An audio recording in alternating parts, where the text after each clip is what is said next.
নিজেদের গ্রেপ্তারের ফাঁদ নিজেরাই পেতেছিল মনোজিৎ ও তার সঙ্গীরা। ঘটনাক্রম অন্তত তেমনটাই বলছে। কসবা থানা চত্বরে নজর রাখতে গিয়ে গ্রেপ্তার ধৃত দুই মনোজিৎ ও তার সঙ্গী। থানায় তাদের বিরুদ্ধে কেউ কোনো অভিযোগ জানাতে আসছে কিনা সেটাই নজরদারি করছিলেন তারা। কসবা থানা থেকে মাত্র 100 মিটার দূরত্বে একটি শিশু উদ্যান রয়েছে এবং ওই শিশু উদ্যান থেকে গ্রেপ্তার করা হয়েছে মনোজিৎ ও জেবকে।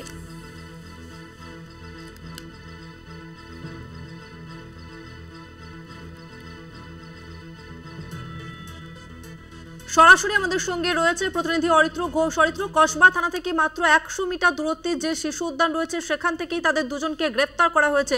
তবে যে প্রশ্ন গুরুত্বপূর্ণ যে প্রশ্ন উঠছে যে ওই শিশু উদ্যানে কি করছিল ধৃত মনোজিৎ এবং তার সঙ্গী?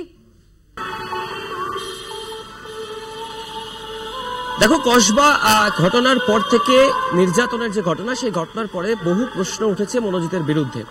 এই মনোজিৎ মিশ্রের বিরুদ্ধে কসবা, গড়িয়াহাট সহ একাধিক থানায় ভুরি ভুরি অভিযোগ রয়েছে, শ্লীলতাহানি, শারীরিক অত্যাচার সহ একাধিক ক্ষেত্রে। প্রত্যেকবারই কোনো না কোনো অদৃশ্য জাদু বলে এই মনোজিৎ সবকিছু থেকে পার পেয়ে গিয়েছিল। কিন্তু এই যে ঘটনা সাউথ কলকাতা ল কলেজের, সেই ঘটনার পর কার্যত বলা যেতে পারে নিজেদের গ্রেপ্তারির ফাঁদ নিজেরাই তৈরি করেছিল এই মনোজিৎ এবং তার সঙ্গীরা।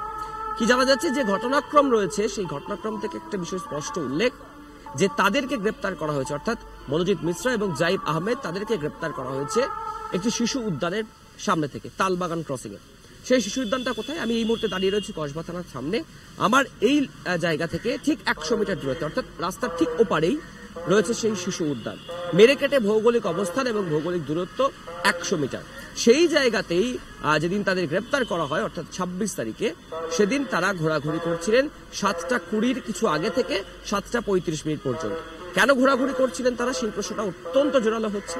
তবে একটা সূত্রের দাবি যে এই মনোজিৎ এবং জাইব, তারা দুজনে থানার উপর নজরদারি করছিলেন।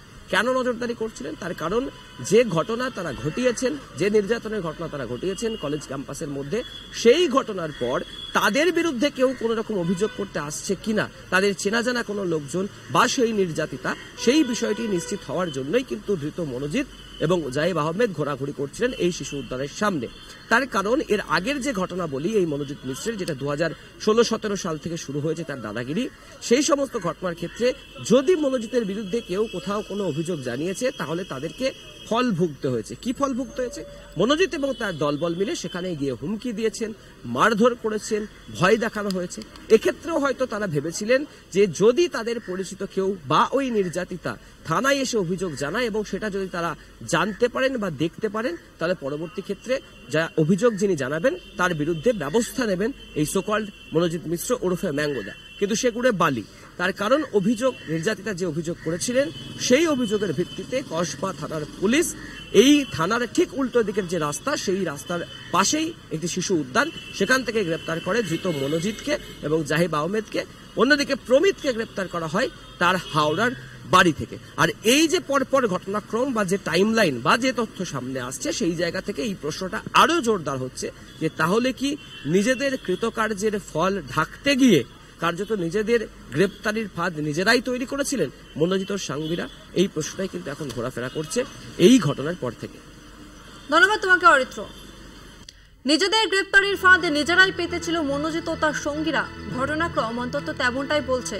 কসবা থানা চত্বরে নজর রাখতে গিয়ে গ্রেপ্তার দুই ধৃত মনোজিৎ ও তার সঙ্গী জেব। থানায় তাদের বিরুদ্ধে কেউ কোনো অভিযোগ জানাতে আসছে কিনা সেটাই কি নজরদারি করছিলেন তারা।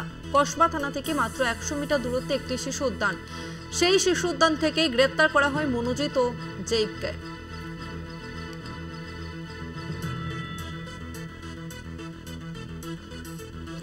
কসবা থানা থেকে মাত্র 100 মিটার দূরত্বে রয়েছে একটি শিশু উদ্যান এবং সেখান থেকেই তাদেরকে গ্রেপ্তার করা হয়েছে।